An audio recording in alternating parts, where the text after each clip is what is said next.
Buen día. Bueno, hoy tenemos el mensaje, el perdón en la familia de Dios. Vamos a ir a Efesios capítulo 4, versículos 31 y 32. Dice, quítense de vosotros toda amargura, enojo, ira, gritería y maledicencia y toda malicia. Antes sed benignos unos con otros, misericordiosos, perdonándoos unos a otros, como Dios también os perdonó a vosotros en Cristo. Oramos. Te damos gracias, Padre Celestial, y ponemos en tus manos este mensaje, Señor, para la edificación del cuerpo de Cristo, para que cada uno de nosotros entienda lo que es tus mandamientos, y en esta parte y en este pasaje basado en esta narración y en este pasaje escrito en Efesios, rogamos, Señor, tu bendición para poder desarrollar este mensaje y para poder aprender y repasar una y otra vez tu palabra. Gracias te damos por esto en el nombre de Jesús. Amén. El perdón en la familia de Dios. En la introducción vamos a ver un tema vital de importancia para la iglesia de Dios. Es necesario ser obedientes al Señor en esta área de la vida de un creyente, puesto que nos puede llevar al fracaso y a la pérdida de la comunión y del éxito con Dios. Es importante recalcar que el perdón del cual trataremos en el día de hoy se refiere al perdón entre los hermanos, entre los creyentes, dentro de la familia de Dios. Muchos conceptos no son aplicables entre los no creyentes y el cristiano es el único que puede llevar a cabo el perdón bíblico. Una iglesia que no se ejercita en esta práctica es una congregación fría, indiferente a las necesidades del mundo y a la voluntad de Dios. Es una iglesia que se corrompe por dentro, puesto que está contaminada por la amargura almacenada en el corazón de los creyentes. ¿Qué es el perdón? Viene de la palabra apiemi y el significado despedir o apartar. Este es el significado fundamental del perdón a través de las Escrituras, es decir, separar el pecado del pecador. La base fundamental del perdón se encuentra en el sacrificio de Cristo. Todo el perdón, tanto divino como humano, tiene base el sacrificio de Cristo en la cruz. En Isaías 43, versículo 25, dice, yo soy el que borro tus rebeliones por amor de mí mismo y no me acordaré de tus pecados. Yo soy el que borro tus rebeliones por amor de mí mismo y no me acordaré de tus pecados. En el libro de Mateo, capítulo 26, versículo 28, porque esta es mi sangre del nuevo pacto, que por muchos es derramada para remisión de los pecados. Lo que Dios hizo con nuestros pecados fue quitarlos de sobre nuestra persona y depositarlos en la persona de Cristo, donde fueron redimidos. El castigo y la justicia se cumplieron en la persona de Jesús y el pecador queda libre del pecado y de la culpa, por tanto, también del castigo. Debemos notar que Dios cumple su justicia una sola vez. Por eso es por lo que Él olvida el pecado y no inculpa más al pecador. Es de notar que el perdón y el pecado están íntimamente relacionados. Si no hay pecado, no hay motivo para el perdón y viceversa. No es ligero el pecado. Esto implica también que el acto del perdón no es algo sin importancia, como muchos a veces lo tratamos. El perdón es un acto inspirado por Dios y cada creyente debe tomar el acto del perdón tan serio como Dios lo toma hasta la fecha, tanto si está del lado ofensor o si está del lado del ofendido. Vamos a ver algunas clases o tipos del perdón.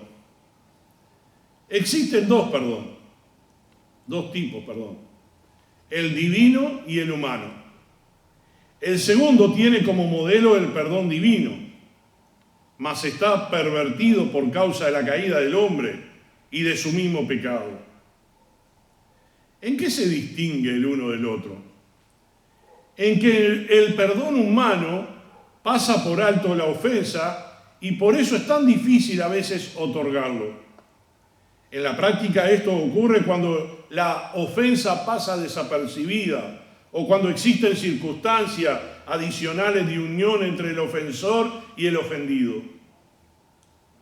Dios no comete una injusticia al perdonarnos, puesto que al separar el pecado de nosotros es para tener total libertad para castigar el pecado, puesto que Él ama al pecador, pero odia al pecado. Si tratase el pecado sin esta separación, Él tendría que tratar con el pecador también, cosa que ocurrirá en el infierno para aquellos que no acepten el perdón de Dios a través de Cristo Jesús. Jesús es la propiciación, el pago por el pecado, porque Él es el depositario de la culpa y esto nos libra de culpa. Él pagó el precio por nosotros. Al haber justicia por el pecado, no hay más delito ni culpa. La ofensa ha sido satisfecha. El perdón se otorga puesto que no hay culpa para perseguir. Para que ocurra el perdón se necesita tres partes: el ofendido, el ofensor y el depositario del pecado. Muchas veces pensamos que solo dos son necesarios, y esto es lo que distingue el perdón humano del perdón divino.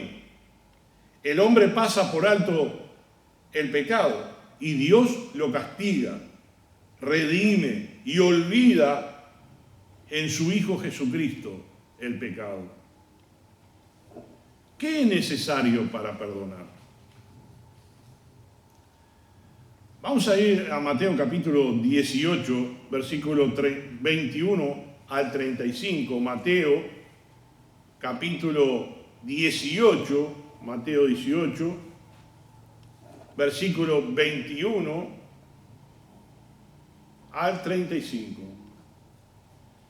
Entonces se le acercó Pedro y le dijo: Señor, ¿cuántas veces perdonaré a mi hermano que peque contra mí? ¿Hasta 7?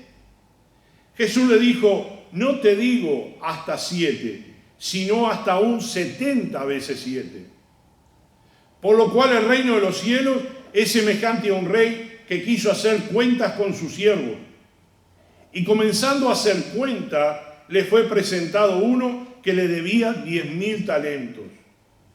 A este, como no pudo pagar, ordenó su señor venderle y a su mujer e hijos y todo lo que tenía para que se le pagase la deuda. Entonces aquel siervo postrado le suplicaba diciendo: Señor, ten paciencia conmigo y yo te lo pagaré todo. El señor de aquel siervo, movido a misericordia, le soltó y le perdonó la deuda. Pero saliendo aquel siervo, halló a uno de sus consiervos, quien le debía 100 denarios. Y haciendo de él, le ahogaba diciendo: págame lo que me debes. Entonces su consiervo, postrándose a sus pies, le rogaba diciendo: ten paciencia conmigo y yo te lo pagaré todo. Mas él no quiso, sino fue y le echó en la cárcel hasta que pagase la deuda. Viendo sus consiervos lo que pasaba, se entristecieron mucho y fueron y refirieron a su señor todo lo que había pasado. Entonces, llamándole su señor, le dijo: siervo malvado, toda aquella deuda te perdoné porque me rogaste. ¿No debías tú también tener misericordia de tu consiervo como yo tuve misericordia de ti? Entonces su señor, enojado, le entregó a los verdugos hasta que pagase todo lo que debía. Así también mi Padre Celestial hará con vosotros, si no perdonáis de todo corazón cada uno a su hermano sus ofensas. Pedro le preguntó: Señor, ¿hasta cuántas veces tengo que perdonar a mi hermano? ¿Hasta 7?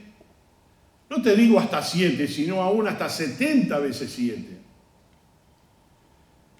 Un espíritu perdonador está compuesto por 2 elementos. El primero es la conciencia del propio pecado personal. Cada uno de nosotros es también un pecador que comete ofensas y pecados principalmente contra Dios. El segundo, un deseo personal de perdonar. Al tener presente lo anterior y haber experimentado el perdón divino, es necesaria una decisión personal, así como Dios tomó la decisión de perdonar a los pecadores que le habían ofendido grandemente. Lo que nosotros acabamos de leer en cuanto a los 2 deudores es gráfico. Dios nos perdonó tanto a nosotros. ¿Cómo no vamos a perdonar una ofensa a nuestros hermanos?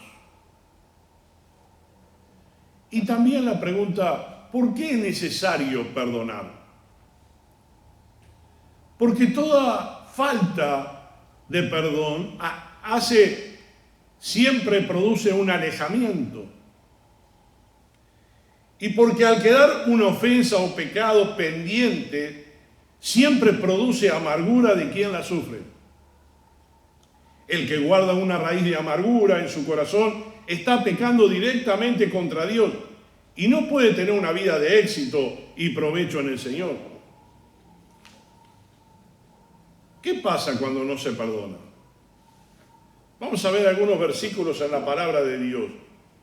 En Mateo capítulo 6, versículos 12 al 15, dice: y perdónanos nuestras deudas, como también nosotros perdonamos a nuestros deudores. Y no nos metas en tentación, mas líbranos del mal. Porque tuyo es el reino, y el poder, y la gloria, por todos los siglos. Amén. Porque si perdonáis a los hombres sus ofensas, os perdonará también a vosotros vuestro Padre Celestial. Mas si no perdonáis a los hombres sus ofensas, tampoco vuestro Padre perdonará vuestras ofensas. Acabamos de leer Mateo capítulo 6, versículos 12 al 15. En Marcos capítulo 11, versículos 25 y 26, dice: y cuando estéis orando, perdonad si tenéis algo contra alguno, para que también vuestro Padre que está en los cielos os perdone a vosotros vuestras ofensas. Porque si vosotros no perdonáis, tampoco vuestro Padre que está en los cielos os perdonará vuestras ofensas. Lucas capítulo 6, versículos 35 y 38, dice: no juzguéis y no seréis juzgados. No condenéis y no seréis condenados. Perdonad y seréis perdonados. Dad y se os dará. Medida buena, apretada, remecida y rebosando, darán en vuestro regazo, porque con la misma medida con que medís, os volverán a medir. Leíamos al principio del mensaje Efesios 4, 31 y 32.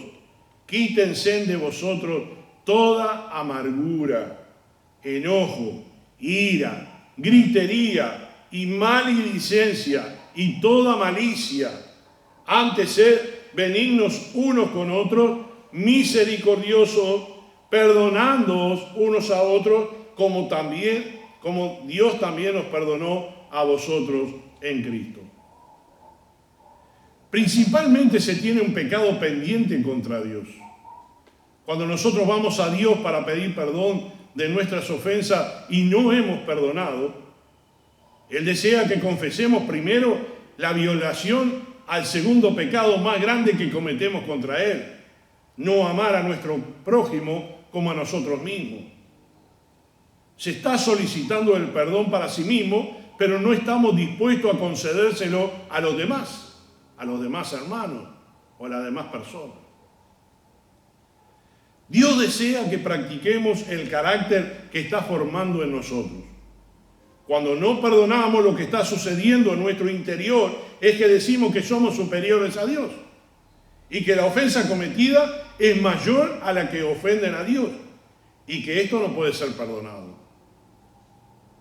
Cuando nosotros estamos ofendiendo a Dios con esta actitud y poniéndonos en una posición más difícil que la de aquel que nos ofendió,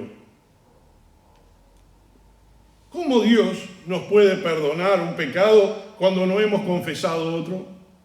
Creo que la respuesta es fácil. Y como se vio anteriormente el fracaso personal que está a la puerta, hay una división entre Dios y nosotros. Y esto no se puede dejar para después. Se pierde la visión espiritual y las divisiones en la iglesia no se dejan esperar. La obra de Dios se realiza en la carne y no por el poder del Espíritu Santo. La iglesia se ve grandemente afectada cuando sus miembros no practican el perdón entre ellos. Y los perdidos son los principalmente afectados cuando un creyente no perdona, porque no predicará el Evangelio de Dios cuando él mismo no lo vive. Y la pregunta es, ¿por qué no perdonamos? Por causa directa del pecado, vamos a ver algunas razones. Lo primero que es por orgullo. ¿Por qué me voy a humillar perdonándolo? No lo puedo perdonar. O la frase que sería, perdono pero no olvido. Lo segundo sería para castigar al ofensor. No lo perdono, porque él se merece que yo no lo perdone. No es digno de mi perdón. Me ofendió. Y como me ofendió, entonces no hay lugar para que yo le perdone. Imagínense. Si Dios piensa lo mismo de nosotros, no alcanzaríamos el perdón de Dios. Es claro que el perdón que nosotros le dimos, el pecado que nosotros hicimos a Dios es más grande que cualquiera de lo que pueden hacer una persona a nosotros. Que nos ofende, que habla mal de nosotros, que actúa, que nos traiciona. Lógicamente que nos duele. Lógicamente que no estamos dispuestos a bajarnos y humillarnos, pero tenemos que hacerlo, porque está escrito en la palabra del Señor. Es una de las reglas de Dios. En tercer lugar, porque esperamos un mal que caiga en el ofensor para restituir la ofensa. Ojalá que le vaya mal. Hay deseos de venganza, deseos de revanchismo. En cuarto lugar, porque queremos un castigo de acuerdo a nuestra justicia. Él se merece tal pena, él se merece tal castigo. O sea que somos nosotros, nuestra justicia humana, la que va a actuar sobre la justicia de Dios. En quinto lugar, porque podríamos decir, bueno, ese es un problema de él, no es mío. Él me ofendió, entonces yo no tengo por qué perdonarle. En todas estas 5 razones que podríamos decir, y quizás haya algunas más, hay un pecado personal de por medio. Y debemos preguntar a Dios, ¿qué pecado mío me impide perdonar a esta persona? Hay orgullo, hay ira, hay maledicencia, hay revanchismo, hay querer hacer justicia con mano propia. En Hechos capítulo 3, versículo 19 dice, así que arrepentíos y convertíos para que sean borrados vuestros pecados, para que vengan de la presencia del Señor tiempos de refrigerio. ¿Qué debemos tener en cuenta para perdonar? Lo primero, que nosotros fuimos perdonados y tenemos que perdonar. Eso es indudablemente la regla de oro. Yo tengo que hacer lo que quisiera que quisieran conmigo. ¿Qué decías tú que harían contigo si tú cometes un error o un pecado hacia otra persona? Necesitas el perdón de esa persona. Bueno, ¿por qué no lo haces tú ahora a la inversa? Alguien te ofendió, alguien te hizo mal, alguien te dañó, alguien te traicionó. Bueno, tienes una sola cosa que tienes que hacer, creyente, hijo de Dios, y es perdonar. Recién leíamos en Efesios, quítense de vosotros toda amargura, enojo, ira, gritería y maledicencia y toda malicia. Eso es lo que está en el corazón del que no puede perdonar. Ha anidado en su vida un pecado tan grande. Ha anidado en su corazón ofensas hacia Dios y hacia el ofensor también.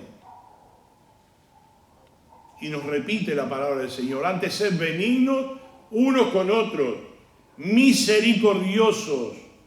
¿Qué significa misericordia? ¿Qué significa perdonar? ¿Qué significa ser benigno con una persona? Perdonándoos unos a otros. Eso dice Efesios 4, 31 y 32. Como también Dios os perdonó a vosotros en Cristo. O sea, es un mandato bíblico en que nosotros tenemos que perdonar a quienes nos ofenden. No es un capricho, no es una manera de que podríamos inventarla, sino es algo bíblico, es un mandato bíblico. Dios te perdonó, tú debes perdonar a los ofensores. Cristo ya perdonó ese pecado. En Colosenses capítulo 2, versículo 13, dice: y a vosotros, estando muertos en pecados y en la incircuncisión de vuestra carne, os dio vida juntamente con Él, perdonándoos todos los pecados. Es grande la misericordia del Señor, ¿no es cierto? ¿Cómo nosotros podríamos hacerle una cuenta a nuestro compañero de ruta, a nuestro amigo, a nuestro hermano en Cristo? ¿Cómo le podríamos pedir cuentas a alguien que nos ofendió si Dios está haciendo todo lo posible para que tú nunca tengas culpa sobre el pecado que has tenido? Que el pecado es contra Dios y de rebote es contra nosotros también. Dice en Salmo 51, 4, el salmista David: contra ti solo he pecado y he hecho lo malo delante de tus ojos, para que seas reconocido justo en tu palabra. La gran pregunta en este párrafo era: ¿por qué tenemos que perdonar? Pues por esto, por lo que acabamos de leer, por lo que acabamos de expresar en estos versículos. La Biblia es clara cuando nos está hablando de que es un deber del cristiano perdonar. Otra pregunta: ¿cómo debemos perdonar? Bueno, ya lo leímos acá en Efesios, ¿no? Y al tener la convicción de que perdonar es separar al pecado del pecador, nos lleva a perdonar como Cristo. ¿Cómo te perdonó Cristo a ti? Él pagó la culpa en la cruz. Él murió por tus pecados. Tú no tienes que hacer eso con tu hermano. Tan solo tienes que actuar como Cristo. Él borró tu culpa, borró tu cuenta, te redimió con su sangre preciosa. ¿Quién eres tú para no perdonar al otro? Cristo no vio la ofensa, sino vio el problema del pecador con Dios. Porque a eso se reduce el pecado, a un problema con Dios. Nosotros tenemos un problema con Dios. Cuando dice: todos pecaron y están destituidos de la gloria de Dios, entras tú, entro yo. Todos somos pecadores. Pero la gracia de Cristo te alcanzó si la has tomado, si la has recibido, y Él borró tus pecados. En la parábola de los dos deudores lo era claro. Uno debía mucho y no podía pagar, y se le perdonó. Y el otro fue y ahorcaba a su compañero, a su consiervo, tratando de cobrarle la deuda y castigándolo, poniéndolo en la cárcel. Cuando esto ocurre en mi corazón, mi interés no está centrado en mí, en lo que me ofendieron, sino en el otro. En que si actúa de esta manera es porque algo pasa en su relación con Dios. Y es grave que un hijo de Dios no ande en comunión con Dios. Entonces me interesa tu persona, tu relación divina. Y te va a ayudar para que tú la recuperes. Tú perdonas y tienes una buena relación con Dios. Leíamos hace un ratito algunos versículos que hablaban de eso exactamente. De que nosotros tenemos que ir a Dios con corazones limpios. Y si hemos ofendido a alguien, debemos primero ir a perdonarle antes de llevar al Señor nuestro sacrificio, nuestra ofensa o nuestra alabanza. No vamos a reclamar esa mala acción, sino que tu conducta muestra que tienes un problema de comunión o de visión en la vida espiritual. Ya no te reclamo ni te juzgo, sino que juntos buscamos la solución a tu problema. Cuando regreses a la comunión con Dios, comprenderás entonces cómo has actuado.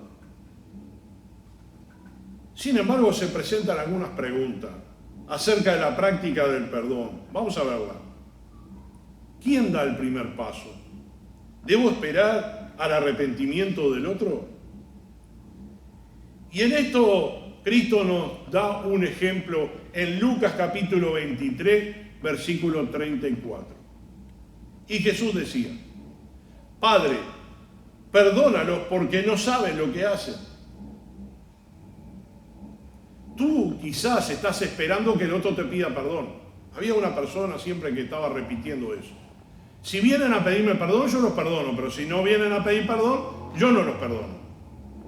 Yo te pregunto, ¿Jesús esperó que los soldados que lo estaban crucificando lo mataran, reconocieran y le pidieran perdón al Señor? El Señor no profirió una exigencia a decirle, bueno, me van a pedir perdón por lo que me están haciendo, los perdono. No. Sino que el Señor, mientras lo crucificaban, mientras lo lastimaban, mientras estaban clavándolo en la cruz, decía: Padre, perdónales porque no saben lo que hacen. Más adelante Esteban, el primer mártir de la iglesia, pasaba esto exactamente en Hechos 7:60. Dice: y puesto de rodillas, clamó a gran voz: Señor, no le tomes en cuenta este pecado. Esteban, el diácono de la iglesia, le pedía perdón a Dios por lo que le estaban haciendo.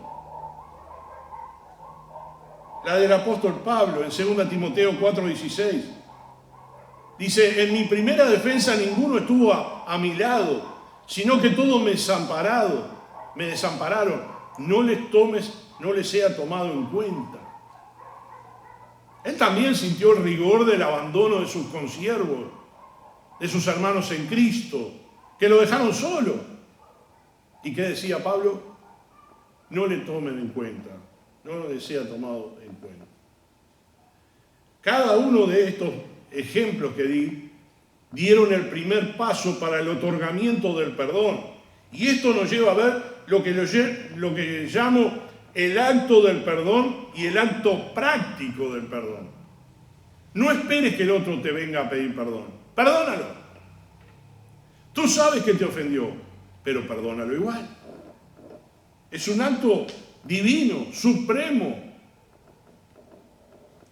En Juan capítulo 3, versículo 16 dice: porque de tal manera amó Dios al mundo que dio a su Hijo unigénito para que todo aquel que en él crea no se pierda, mas tenga vida eterna. Dios, en su justicia divina, envió a su Hijo Jesucristo, amando al mundo, para que nadie se pierda, para que el que crea en el Señor sea salvo. Dios actuó antes que el pecador le pida perdón. Dios proveyó un medio de salvación y de perdón y de reconciliación con el hombre sin esperar que el hombre le pidiera perdón. Hoy tú y yo tenemos que tener la seguridad plena de que nada va a acontecer, que nada va a pasar, porque ya está paga nuestra culpa. Solamente tenemos que recibirla, solamente tenemos que aceptarla.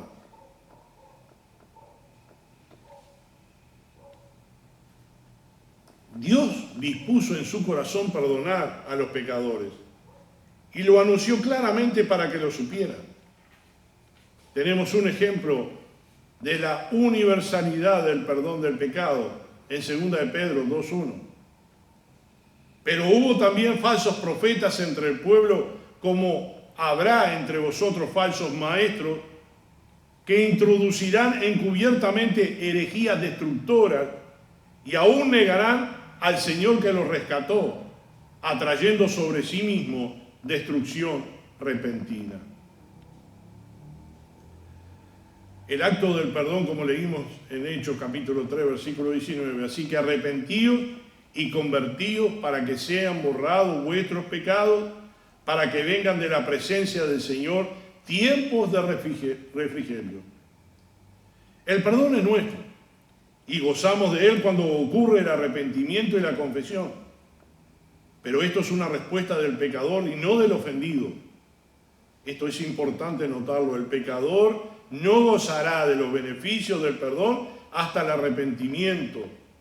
Pero ese es el problema del pecador. Nosotros tenemos que otorgar el perdón a nuestros deudores y debemos darle a conocer este hecho si ellos no responden al perdón. Tienen un problema más con Dios, pero nosotros hemos actuado de acuerdo al carácter de Dios. No esperes que el otro dé el paso, hazlo tú. Piensa en tu corazón, no sabe la medida de la ofensa. No se da cuenta cuánto ha ofendido o nos ha ofendido, cuánto nos duele, pero en nuestro corazón ya tenemos que perdonarle. Cuando les decimos que hay disposición al perdón y buscamos la restauración y no nos acusamos y dejamos claro que no estamos reclamando, es más fácil enfrentar el conflicto por las dos partes. Dios producirá en él el deseo de restaurar al ofendido, pero esto solo ocurre cuando el ofensor ya está en comunión con Dios nuevamente. Y todo será para la gloria de Dios y no para satisfacer a otro pecador ofendido. En conclusión, al otorgar y al pedir perdón es un acto que debe ser motivado directamente por Dios en nuestro corazón. Lo que no es así, el del diablo y motivo del pecado.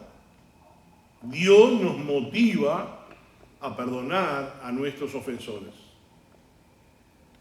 Aquel que pide perdón sin la conciencia de la ofensa a Dios y al hermano peca por no amar a Dios y no amar a su prójimo como a sí mismo, y no puede estar bien con su vida cristiana. Aquel que no perdona de acuerdo al carácter de Dios y no se compromete con la vida del ofensor, no está siguiendo el ejemplo de Cristo y no está teniendo el sentir que tuvo Cristo. En Filipenses capítulo 2, versículo 4 al 7 dice, no mirando cada uno por lo suyo propio, sino cada cual también por los de los otros. Haya pues en vosotros este sentir que hubo también en Cristo Jesús, el cual, siendo en forma de Dios, no estimó el ser igual a Dios como cosa a que aferrarse, sino que se despojó a sí mismo, tomando forma de siervo, hecho semejante a los hombres. Yo no soy importante, pero tú eres importante para mí. Me interesa tu vida. Cuando practiquemos esto en la iglesia, experimentaremos que el amor en realidad cubre multitud de pecados. Meditemos y practiquemos el siguiente versículo de la palabra de Dios. Colosenses 3, 12 al 13. Vestidos pues como escogidos de Dios, santos y amados, de entrañable misericordia, de benignidad, de humildad, de mansedumbre, de paciencia, etc. Queridos hermanos y amigos, terminando ya este mensaje, es razonable lo que estamos hablando. Es razonable quitar la amargura y la ira de tu corazón. En cada comunión o en cada lugar donde existe personas humanas, hay conflictos. Y en la iglesia hay conflictos también. En nuestra vida, en nuestro matrimonio, hay conflictos.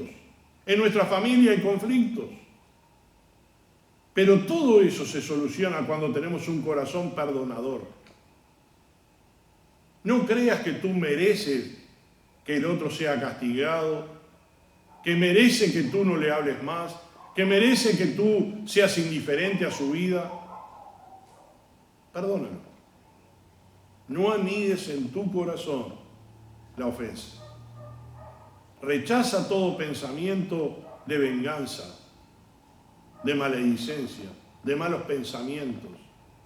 Limpia tu mente y tu corazón y ofrécele al Señor este perdón.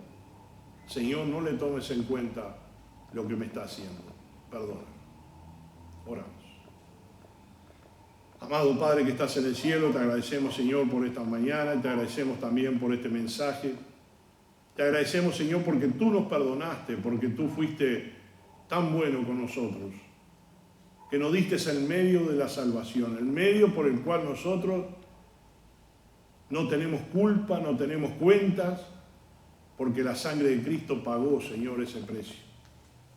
Hoy lo recibimos con alegría en nuestro corazón, pero que seamos tan sabios para perdonar a quienes nos hacen mal, a quienes nos ofenden.